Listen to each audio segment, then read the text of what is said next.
Um, but tonight is a night that we celebrate all that's good about a sense of community. And, Danielle and Jim have been such big parts of this community for so long. Uh, Jim and Jim's work has defined so much of what goes on here. And I, maybe more than most people, have known that this is no surprise to me that Danielle would write this book because almost from the moment we opened, it became very clear to me that Danielle was quite the writer. She would show me a lot of what she had written. And so personally, I feel very, very happy for her and for all of us who are about to read this, that she's been able to finally tell her story in a way that has been garnering amazing reviews all over the place.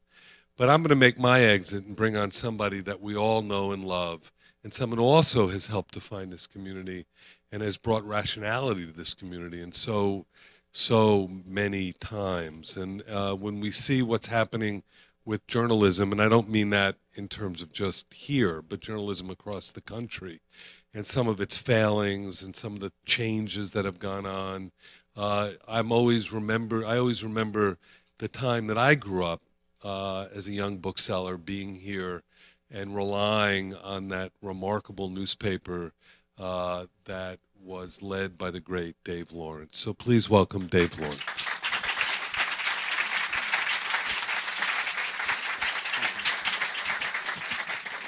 So y'all didn't, first of all, Mitchell is a treasure in this community, and y'all know it, right? And I just talked to my new friend from Fort Lauderdale who drove all the way here, and I asked her, because I truly didn't know, where's a bookstore in Fort Lauderdale? And we agreed that Mitchell Kaplan should have an outpost there as well. So you didn't come here to hear me, but rather the author, who clapped then. So I will be brief and be gone. Danielle Flood's book is literally a labor of love. It embraces more than a decade of thinking and writing and rethinking and rewriting, and it was preceded by decades of living. I've known Danielle and Jim Moran for back at least a quarter century. I've known their two children, Elizabeth and Spencer, seemingly all their lives. The Morans and the Lawrences have a lot in common, beginning with our friendship and embracing a journalism of values. But I want to tell you the most intriguing connection between Danielle and myself is that her real father, who is talked about in the book, was born the very same day, March 23rd, 1917, as my own father. So this is worth it just for this. So I've read more than once The Unquiet Daughter. I think it is an absolute masterpiece of storytelling. And I would tell you, as I get older, I'm more straightforward, that the greatest tribute you can pay to an author is to buy the book. Truly. And I hope before you depart here tonight that each of you will buy a book. A bunch of you already have. I've already made my own commitment, and Bobby and I have already bought 10 of our own copies. And we're not giving them to any of you.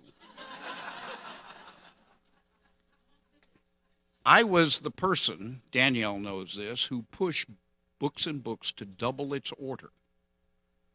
So I've got a lot of credibility writing on this. So if you want to gore me, this is your opportunity, but save it for another occasion if you would. So I love the book, and a bunch of other people did too.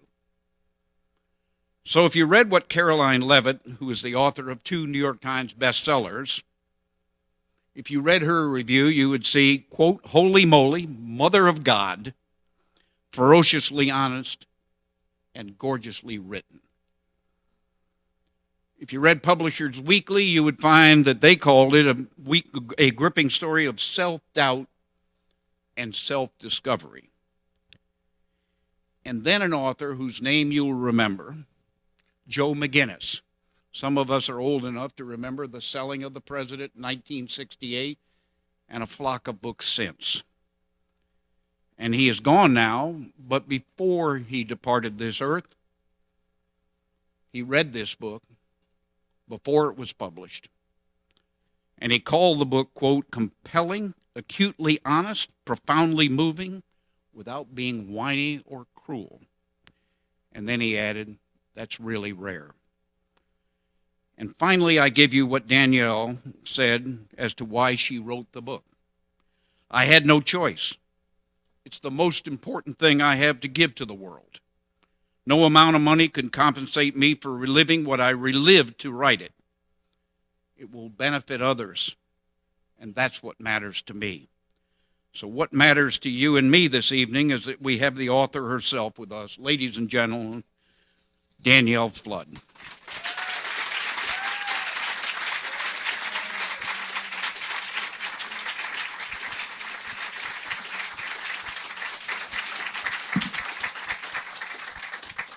Hello, everybody. Thank you so much for coming out tonight. Thank you so much for coming out tonight. Thank you, Dave, for doing all of this. You make me want to cry now.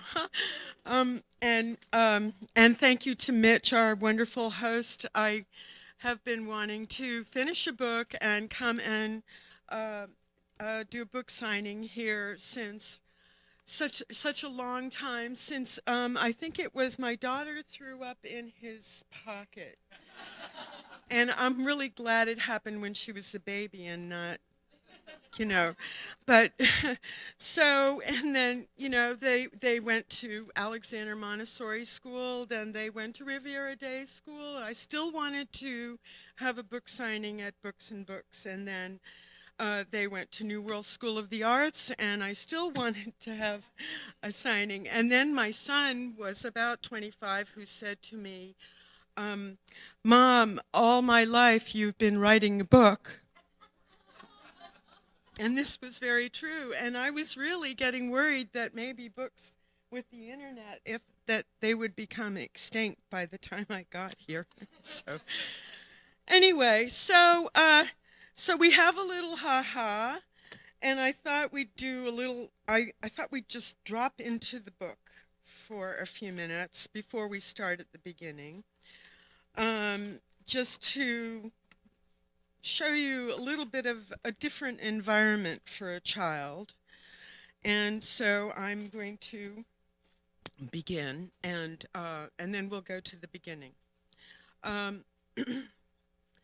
Blaise Starr, the burlesque queen, was probably the most stable of my live babysitters, though our relationship was short. There was a nanny whose name I forgot, who got fired for smoking when we were on the road in Louisville.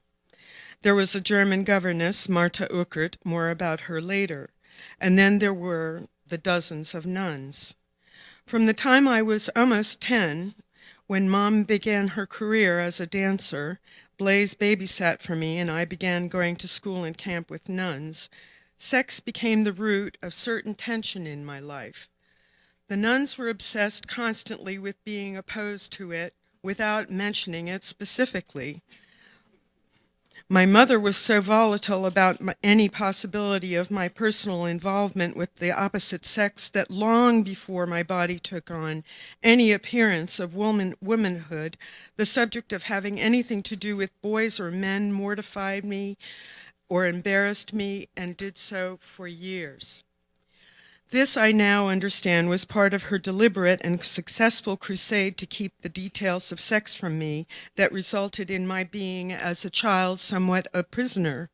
I was never allowed to go to another child's house to play. When I was 9, I disobeyed her once and went to a female classmate's house after school. We spent a long time jumping on the bed of her absent parents. It was glorious, unforgettable fun. When I got home 2 hours late, my mother made me strip naked in the living room and lay face down on the carpet. I thought for a moment, this is it. She's going to murder me, probably stab me in the back with a knife. Instead, she whipped my backside with a small branch from a willow tree about 20 times. I couldn't sit. The welts took days to heal.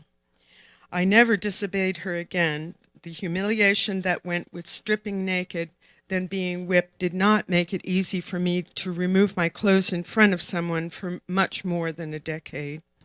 I did not associate it with affection or fun. Of course, my mother never explained anything about what physically happened between a man and woman during sex. I learned nothing about it locked in backstage dressing rooms. I never heard four-letter words in those days. I heard my mother say merde about twice in my life. The nuns did not explain sex, only indicated or inferred that anything to do with it was bad. So my mother had an operation to get her boobs bigger a long time ago, before it became fashionable. And here we have, I decide that when I grow up, whatever breasts I get are the breasts I will have. I expect the nuns with whom I spend my days would prefer that too.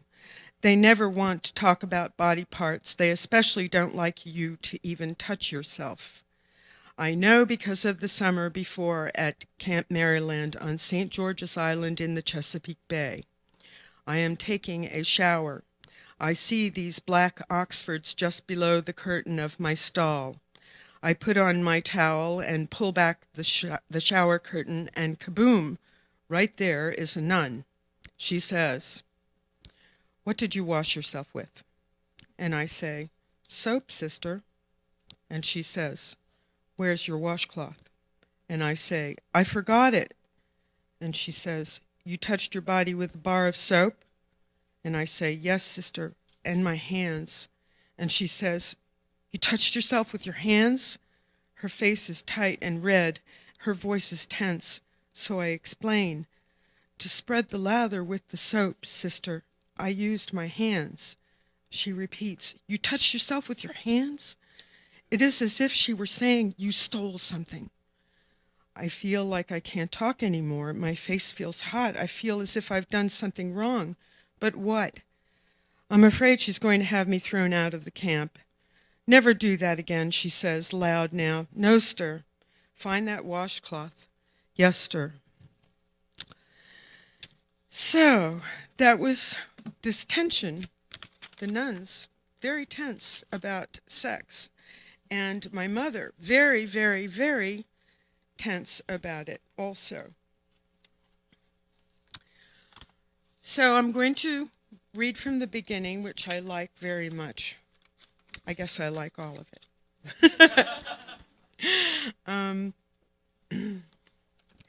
I have been looking for home in my house again through these windows that are my eyes.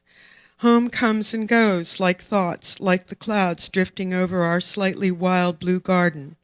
It doesn't make sense, for I am loved by my husband and our children who scamper in and out during the day. I am loved by the dog even, who likes to listen with me to opera in the evening.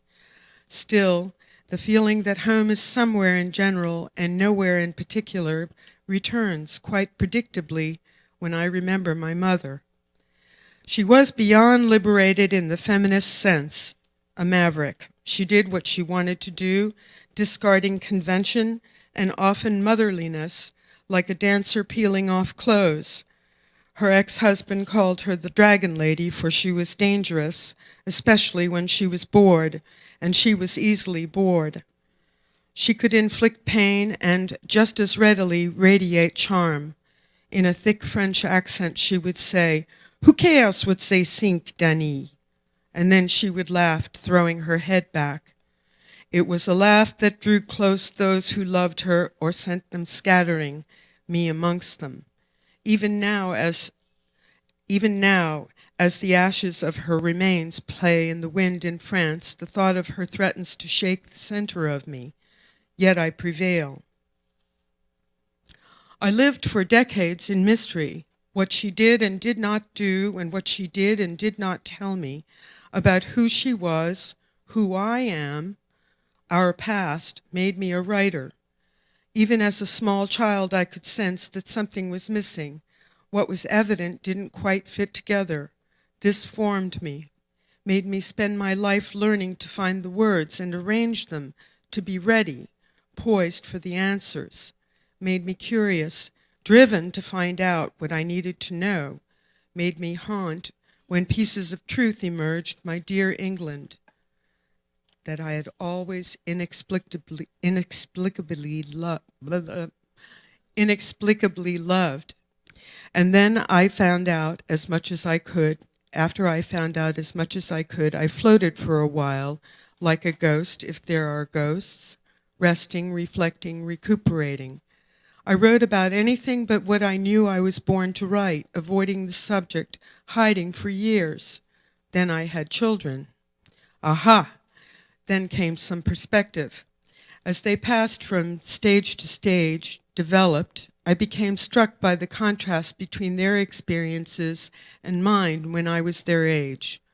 The realization, like a vague picture coming into focus, became stark, and I knew it was time to tell. It has taken me more than half a century to get here, tapping at the keys of my life, for I have been embarrassed, ashamed, and afraid that I might die once I tell the story, as if it is all there is of me. But that is not so. Finally, I asked them, the children, well, teenagers, what will your friends think? I asked my daughter on the back porch and later my son while driving in the car. I was startled by their separate answers. They said, "Who cares what they think, Mommy?" Something happened in Saigon. For most of my years, I knew only that I was born there. Later, I learned that the English author Graham Greene was there many times when my parents were living there, gathering material for his classic novel, The Quiet American, which became 2 movies. The second one, released in 2002, starred Michael Caine. It's about a love triangle in Saigon between an older British man, his young Vietnamese mistress, and a young American Foreign Service officer who falls in love with her and asks her to marry him. I came from a love triangle much like the one Greene describes in his novel. I am a sequel he never wrote. From what his authorized biographer says, Greene knew much more about my beginning than I did. He knew about my 3 parents. Greene first arrived in Saigon in January 1951 during the war between the French and the Vietnamese communist revolutionists, the Viet Minh. Since long before the American war there, what we now know to be Vietnam had been part of French Indochina, which was part of the French Empire, later called the French Union. Since the late 1800s, for the most part, France had ruled Indochine and infused it with its culture, so much so that French was not only the spoken language, it was taught as the primary language in schools. I'll just point out here, my mother grew up in what is North Vietnam, and she didn't know how to speak Vietnamese for 18 years. It's a war story. Vietnamese communist instigated bicycle bombings, grenades exploding in restaurants and sidewalk cafes, and assassinations were common in Saigon at the time. When I was almost 3 months old, the 100th U.S. shipload of military aid to France arrived at the downtown dock there. I'm going to repeat. When I was almost 3 months old, the 100th U.S. shipload of military aid to France arrived at the downtown dock there. When I was in utero, there was a spectacular suicide bomber double assassination outside Saigon. Greene wasn't there for that. The bomber mortally wounded, amongst others, a French brigadier general and a South Vietnamese governor, which at the time was more significant to some than murdering a French editor or publisher, which was also not unusual in those days. Greene left, then came back to Saigon just before I was born, and then again and again. He was very interested in my parents. This is evident because his authorized biographer says Greene heard about them when he first arrived. but also gleaned new details about them that only someone who had followed their story for the better part of 2 years could know. Because there are so many similarities between what happens in the novel and what happened in their lives, I have long engaged in the unique pastime of comparing my parents to characters in The Quiet American, characters who Green insisted came from his unconscious.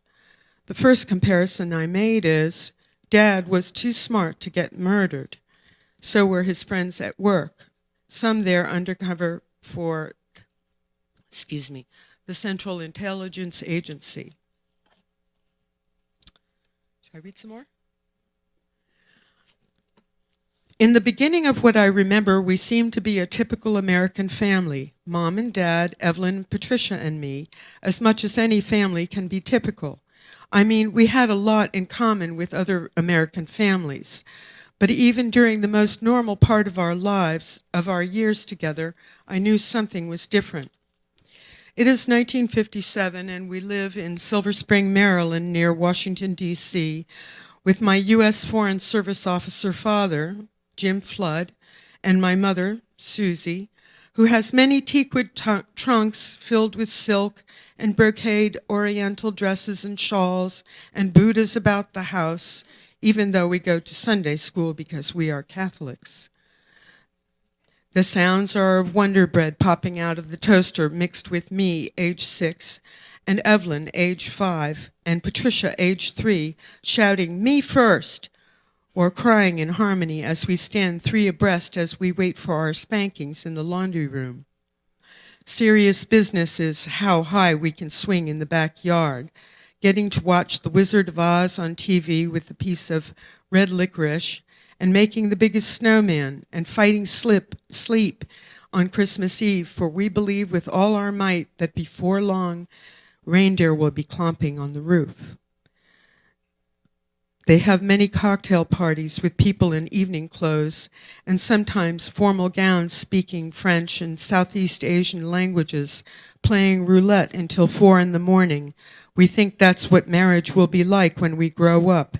Evenings in Cinderella dresses with a husband as handsome as Dad. So I'm going to jump here to the end of this stage where I'm trying to explain to you that there was a life, we had a life that was somewhat normal, whatever normal means, but I think you get the gist of what I'm saying. And I am reading upstairs when I hear the front door slam. It is a sunny afternoon, a Saturday, no school. I am 8, Ev is 7, and Pat is 5. It's a big slam, and Mom is not yelling at Ev and Pat for it, so I am curious about the silence that follows. I go downstairs and find Mom sitting at the dining room table in front of the big silver samovar. She's staring straight ahead of her. I run to the front window. Ev and Pat are climbing into a big yellow taxi, and Dad is standing there. He begins to fold himself into the back seat beside them as I run to the front doors, but by the time I get through the first one with its glass window and the second big wooden one, and down the front stoop, the taxi has pulled away. "Hey," I yell.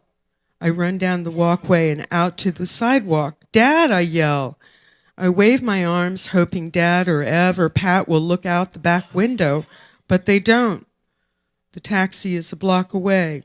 They can't hear me. I stand on K Street for a long time, watching the taxi getting smaller. Then I go inside. Mom is crying. I get scared and start crying too because I've never seen her cry before. I stop to catch my breath and ask, "Why didn't he take me too?" She shakes her head and cries some more. "But I want to see him. What about me? I want to go with them too." "You can't," she says. "And why?" "Because they are going overseas." "But what about me? Why can't I go?" "Then who will take care of me?" she says. I feel the pulling inside, the tearing of allegiance. How can I leave her all alone? And so I say, "I'll take care of you, Mommy." You were so much work, all of you, she says. I decide I am not going to be any work. I go upstairs. My sister's room is a mess of doll heads and legs, broken crayons and paper with Pat's triumphant scribbling on it. I get a broom and sweep. I make the beds. Miraculously, it seems, the room stays neat for the rest of the day and night, and for the next day and the next. Life, I think, may become less hectic. Perhaps, finally, I will have Mom all to myself. Not exactly. We never live again together. We never lived together again. Mom and Dad and Pat and Ev and me. After what was to come, at least we knew what it had been like to share, for the most part, peace and predictability. Thereafter, that life would forever seem like a distant fantasy. Thank you. Thank you.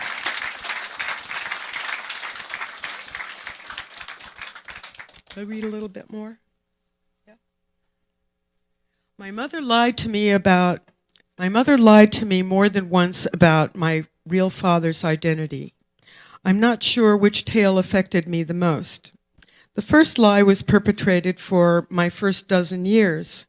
I believed Jim Flood was my father from the first time I could remember. Because I loved him so much, it was for the rest of my life impossible to not think of Dad, Jim Flood, as my dad, even though my mother told me on a particular afternoon that someone else was my real father. She did this in timeless minutes that still feel surreal. She said my real father was a British intelligence officer in Saigon, and so I thought he must be really intelligent. I felt proud and hoped I had some of his intelligence. She said it didn't matter that they weren't married, which I didn't like. By then, the idea married and lived happily ever after had become part of my sinew. She said he was very nice, but she did not know where he was. She said she couldn't look for him because she married Dad and had come to America. Being 12 in 1964, I was ignorant, naive, and gullible, far more so than someone that age normally would be these days. Then, more than 50 years ago, romantic relationships were generally not put before children in complicated ways on TV, in movies, or in books that we saw.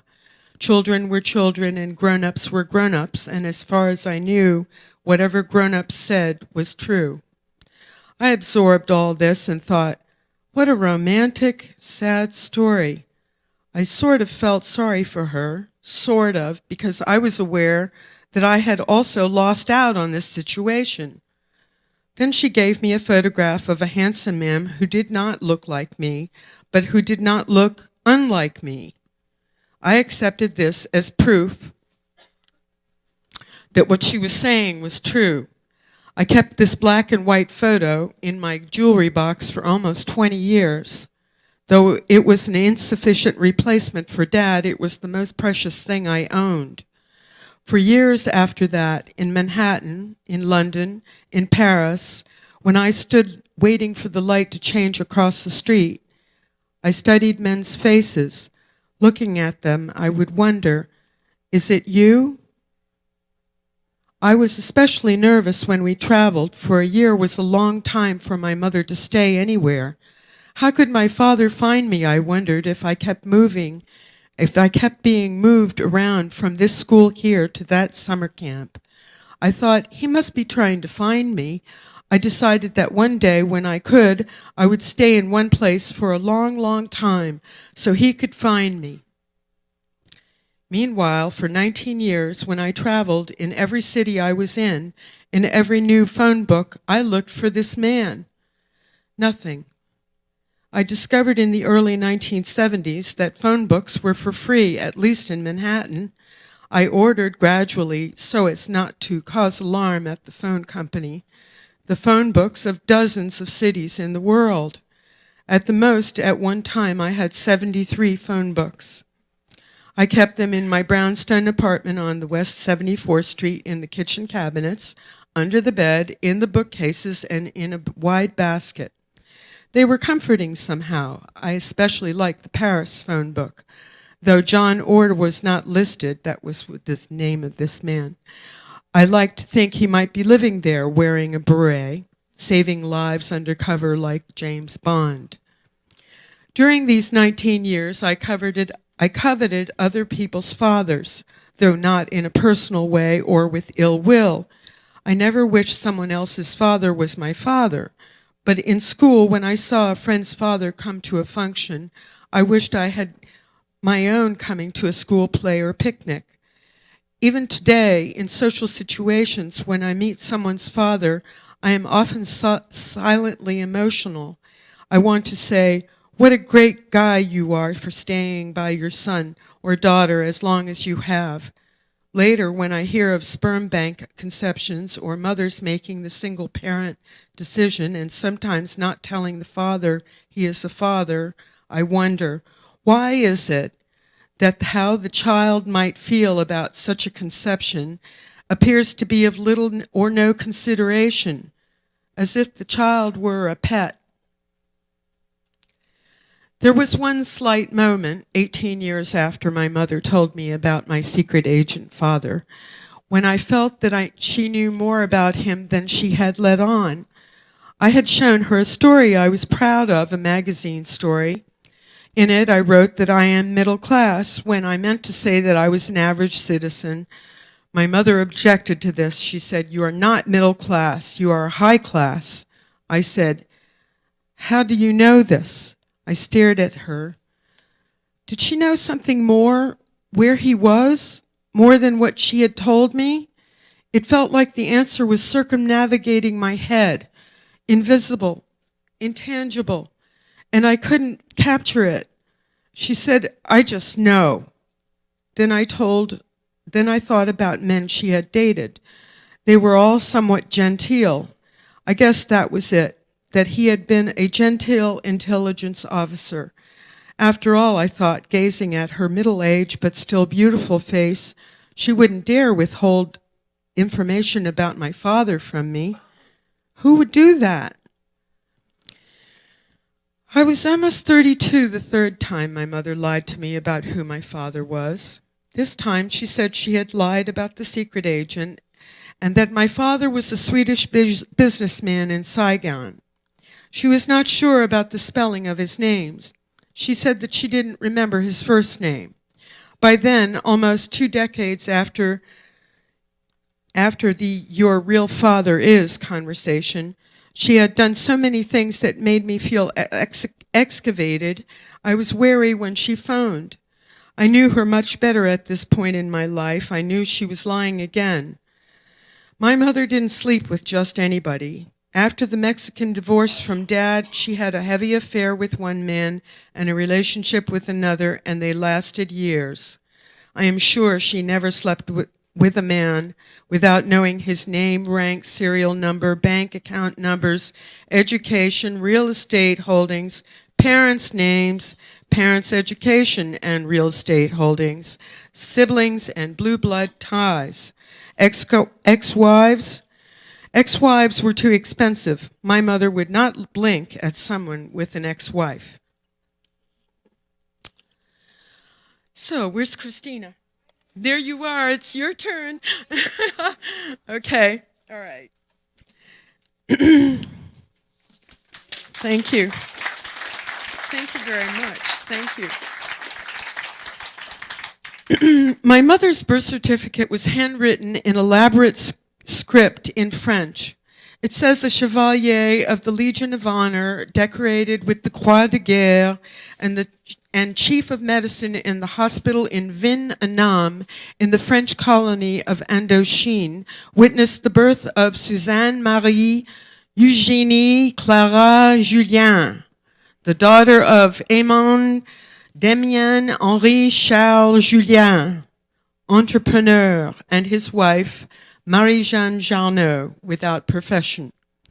My grandfather left France in 1896 to serve in the military in the Boxer Rebellion in China and made his life for more than 50 years in North French Indochina as a civil servant and sometime entrepreneur. My grandmother, who was half French and half Vietnamese, had been the tutor to the children of a wealthy French family in Annam when she met her employer's friend and married him. They had 5 children and lived in Tonkin with usually 5 dogs, some pet monkeys and birds, and employed a chauffeur, a cook, 2 gardeners, an ama or several amas, a laundress, a seamstress, and a young servant called Boy. And as an aside, a boy could also be an elderly man.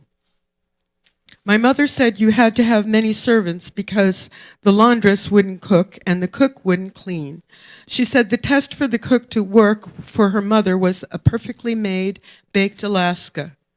When I was a little girl, my mother told me that when she wanted her shoelaces tied, she called for Boy to do it.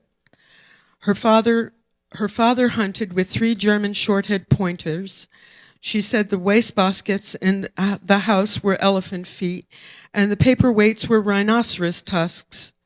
He shot 3 panthers on different occasions who were sometimes drawn to the back of the house by the dogs.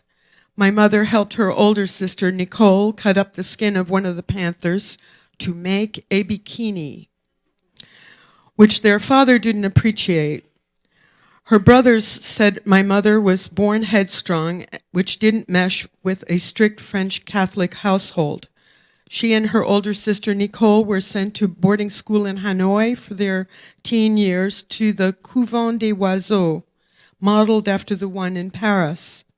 Their mother, Marie-Jeanne, had lived in a convent from the time she was 3 until she was 19.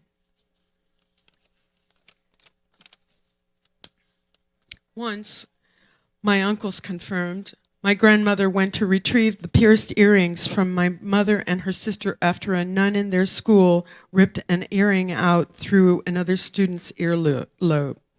I knew many nuns of yesteryear, and I doubt they liked the way my mother looked. Barefoot, she was 5'8" and beautiful to the point of inconvenience. Years later, when we lived in New York, it was difficult to walk down the street without some gentleman passing by, stopping, then running back to catch up with her and ask if she would have dinner with him, or if she was a movie star, or if he could have her phone number or autograph, or once in a great while, if she would marry him. She would laugh if she was in a good mood or continue walking as if she'd heard nothing. It was best when going out with her in a heavily populated urban area to quickly shove her into a taxi and then into a building or vice versa. Otherwise, it would take forever to get anywhere. It was easier in Southeast Asia, where we had an entourage of servants, or when traveling, a slew of airline stewardesses to carry us children. And it was easier when we had Dad, who was taller than our mother was in 4-inch heels, and Clark Gable handsome. So after this, I had to try and find my father. This is what the rest of the book and my life was like. And then I had to find out what happened in Saigon, because Graham Greene's authorized biographer had stated in his 3-volume authorized biography of the English writer that my mother was my father's mistress and that he had paid her off.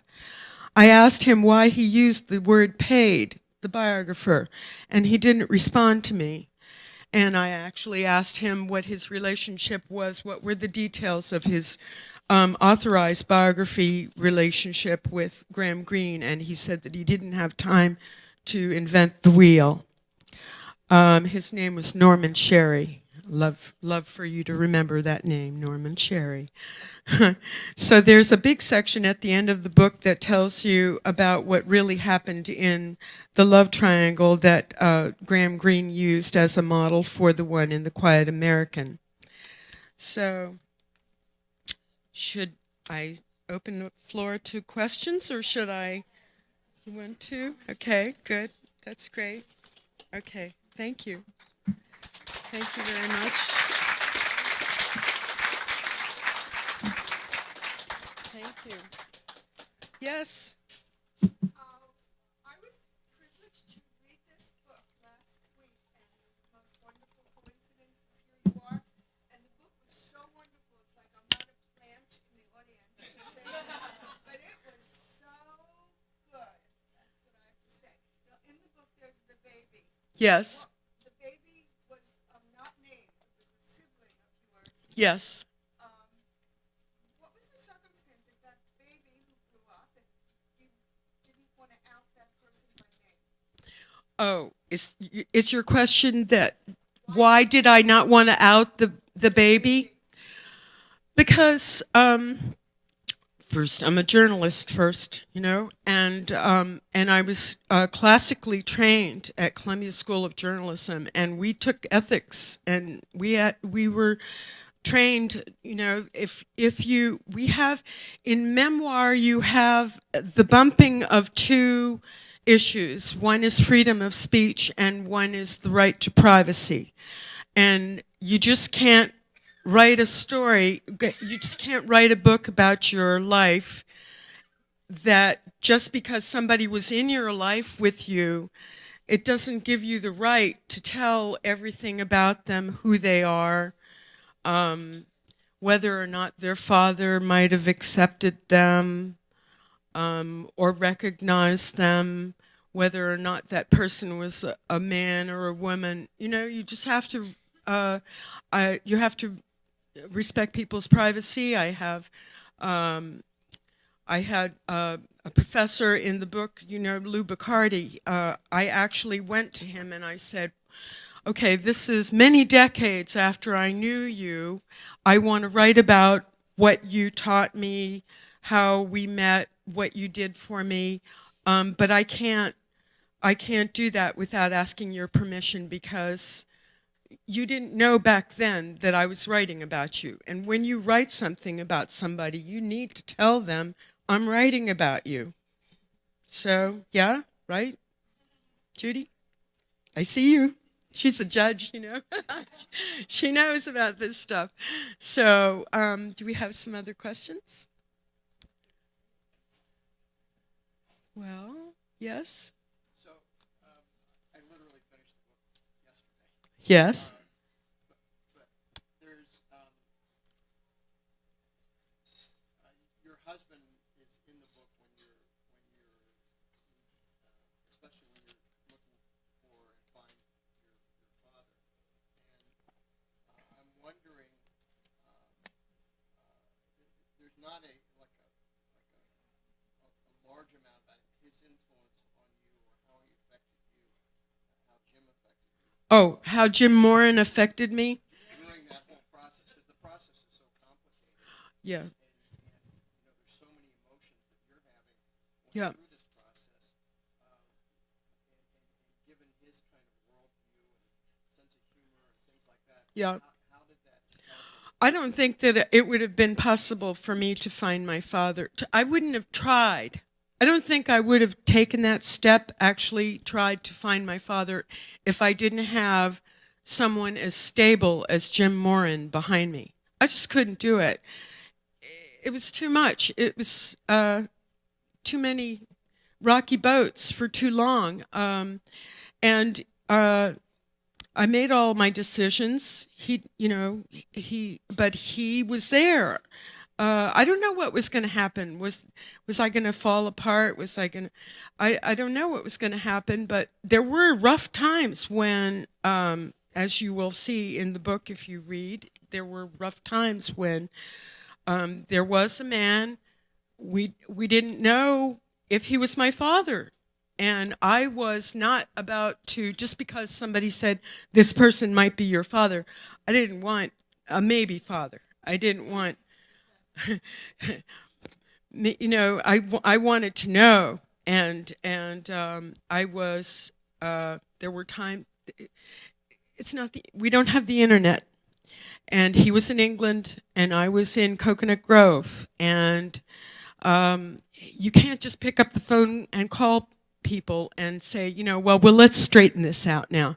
It doesn't happen like that. It happens when this 66-year-old man wants to, and so that's I needed somebody as stable as Jim Moran, and I was very lucky. I think he was my gift from God. So, do you have any other questions? What are you laughing about? Yes?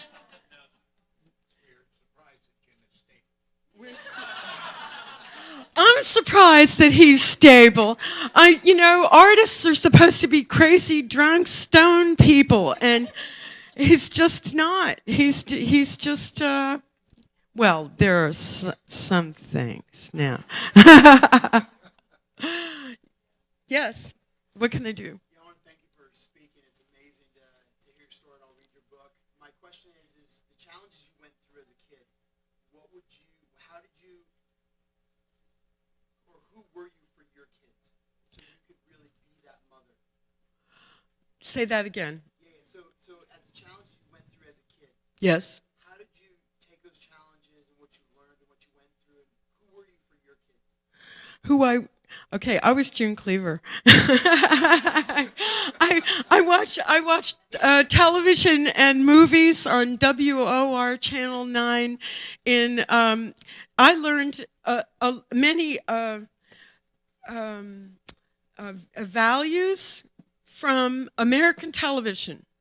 I came here speaking Chinese, and I learned, when I was left alone all those years, I watched WOR on Channel 9 in New York. They used to have the greatest old movies, and nobody did mean things to people really bad. It was just, I just learned from the television. I learned from June Cleaver how to do it, and I learned from my in-laws. I learned from Elizabeth Moran, my mother-in-law, rest in peace, and my father-in-law.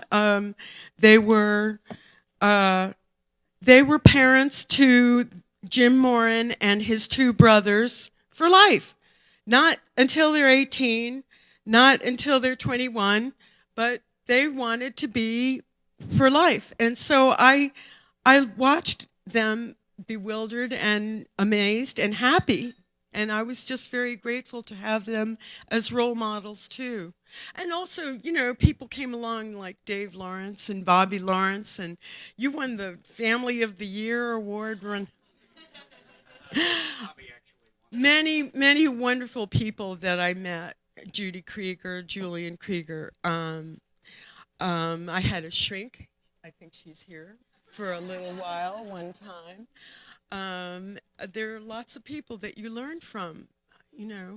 I didn't learn that much from. It wasn't just there. You learn it from other people. You choose. Oh, June Cleaver. Well, there was this little boy. There was a television show called Leave It to Beaver, and thank you, Dave. And he was kind of always getting into trouble, and but he was very harmless kid and ran around wearing a horizontal striped T-shirt with. What do you call those? Overalls, okay. And she was a lady who seemed to never get mad, always be calm. She was always calm. I was she was surreally, really not real. Was she real? No, she acted like Bobby. Bobby's always calm. She's always calm, wearing an apron, baking cookies, happy with her life. She was happy with her life, her simple life. I like simple. Yes.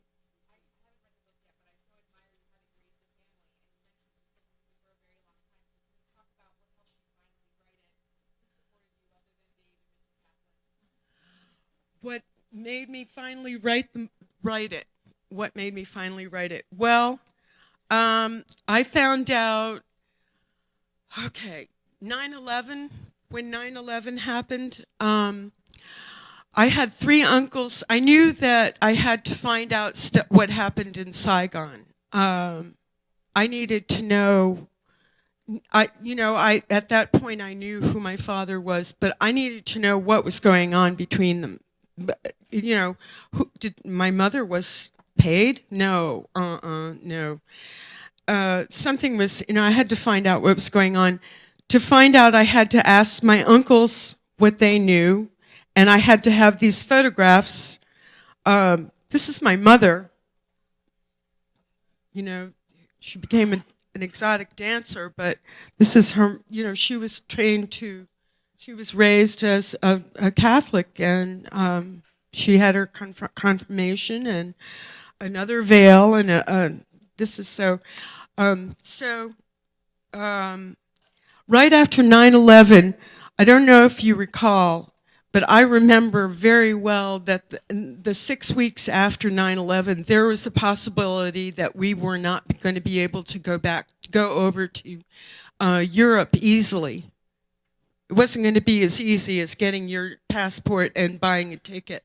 We didn't know. And so I said to my daughter, I need to go and find out this stuff and so once I knew that there was a possibility that I could never get the information, I decided that I had to, because I'm stubborn, very stubborn person to get to do all of these things. And so that was why it was 9/11, and I decided to go and get this information. And then I started researching it. I found the Foreign Service List. Do you know what the Foreign Service List is?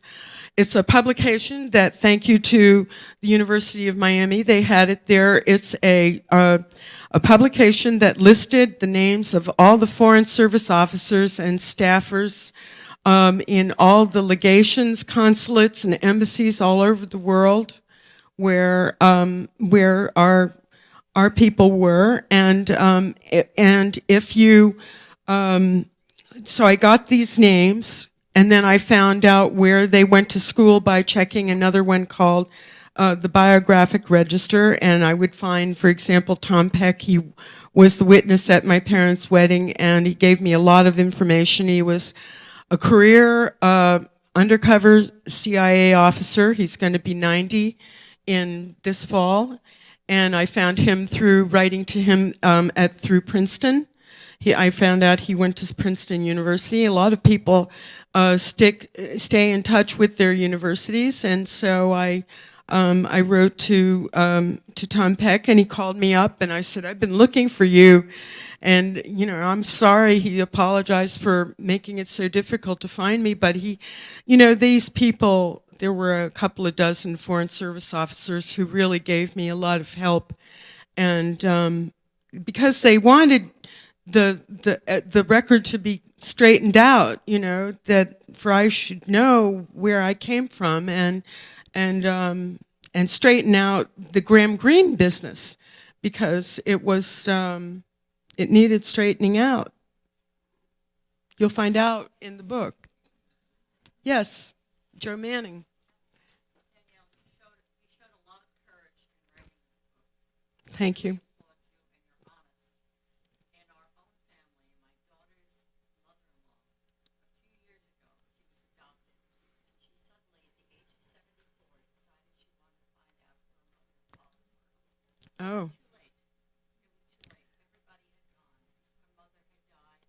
Anyone who could tell her anything about this relationship. wow, Her very young mother and an old man, they were gone too. wow. So this book gives hope to people who need to find out about themselves. Do it now. Yes, Joe Manning is saying that she had a relative who tried to find her family too late in life to find out all the information. I think I was just lucky. And I think that God did all this too, some of this setting into motion, the 9/11 business and the doors that could possibly be shut, and going after to find that information.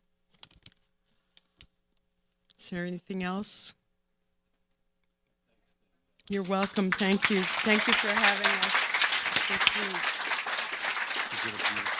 Thank you. Danielle did a beautiful job, didn't she? Let's give her another big round of applause.